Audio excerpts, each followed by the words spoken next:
નમસ્કાર દર્શક મિત્રો, આપ જોઈ રહ્યા છો એનએન ન્યૂઝ. હું છું એન્કર અર્પિતા પટેલ. હવે જોઈએ અગત્યના સમાચાર. ચીખલી તાલુકામાં જીઓ ટાવર ન હોવા છતાં પણ છેલ્લા 4 થી 5 મહિનાથી નેટવર્ક ના આવતા ગ્રાહકો ત્રાહિમામ. ચીખલી તાલુકાના ફડવેલ ગામમાં અંબાજ રોડ પર ડી ટાવર ઊભો કરાયો છે. આ ટાવરનો લાભ ફડવેલ તથા એના આસપાસના ગામડા સેદા, કણભાઈ, અંબાજ, સતાડિયા, કુડવેલ, સાદડવેલ સહિતના ગામોને મળતો હતો. પરંતુ અધિકારીઓની ઘોર નિંદ્રા તથા લાલિયાવાડીના કારણે છેલ્લા 4 થી 5 મહિનાથી મોબાઈલમાં સિગ્નલ ન આવતા ગ્રાહકો ત્રાહિમામ પોકારી રહ્યા છે. જીઓના નેટવર્કની સમસ્યાથી લોકોમાં ફોન ડબલા સમાન બન્યા છે. સરખું નેટવર્ક કે સિગ્નલ નથી આવતું હોય છે. ઇન્ટરનેટ તો જાણે ગોકળગાયની જેમ ચાલી રહ્યું હોય એમ લાગી રહ્યું છે. ગ્રાહકોએ દર મહિને મોંઘું રિચાર્જ કરાવવું પડે છે અને જો રિચાર્જ ના કરે તો વારંવાર રિચાર્જ કરવાનું કહેવામાં આવે છે. પણ રિચાર્જ કરાવવાથી પણ નેટવર્કની સમસ્યા યથાવત જ રહે છે.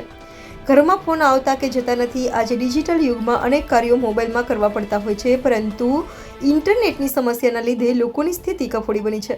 વારંવાર રજૂઆત કરવા છતાં પણ અધિકારીઓ આ સમસ્યાનું નિરાકરણ લાવતા નથી.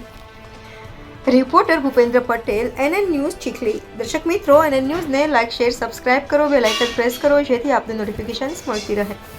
फड़वेल तालुका पंचायत सदस्य और मैं आज एक रजूआत करता हूँ आपके चैनल से माध्यम से कि हमारे यहाँ जियो का टावर है, हमारे गांव में बरसों से टावर है, लेकिन अभी 2 महीने से समस्या है कि अभी चलता नहीं है. रिचार्ज करने के बाद भी हमारा जो गांव लोगों का और आजू बाजू का विस्तार का रिचार्ज ऐसे ही जाता है, क्योंकि वहाँ नेटवर्क नहीं आता है.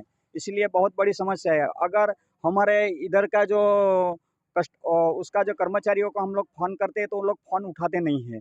2.5 महीने से हम लोग को फ़ोन करते हैं, तभी कोई जवाब नहीं देते, फ़ोन ही रिसीव नहीं करते उन लोग. तो ये रिचार्ज करने का क्या फ़ायदा है? इसलिए हम जियो कंपनी वाले के हम रिक्वेस्ट करते हैं कि ये यहाँ की हमारी समस्या है, जल्द से जल्द समस्या का सॉल्व करें.